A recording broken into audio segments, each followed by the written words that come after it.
Matagal ka na ba nag-gym? Since 2009. Wow. 16 years ka na nagbubuhat.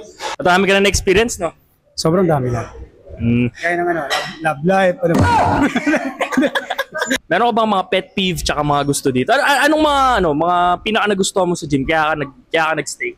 Siyempre, una sa health. Siyempre, health natin. Pangalawa, community. Yung samahan dito, ang ganda. Hindi mo makikita sa labas yung samahan dito eh. Yung support sa isa't isa. Tsaka, iba yung vibe dito sa gym. Talagang positive lang. Lalo pag dito sa underground fitness, no? UG #1. Totoo. Yung mga ano mo naman, yung mga pet peeve mo, yung mga ayaw mo, pinaka nakakainis sa lahat. Yung sobrang kalat, yung pinag-inuman nila ng mga energy drink, hindi tinatapon sa tamang basurahan. Minsan, may nakita pa akong Paji bar. Tangin na yan. Pwede naman itapon yun eh. Kalat mo, itapon mo.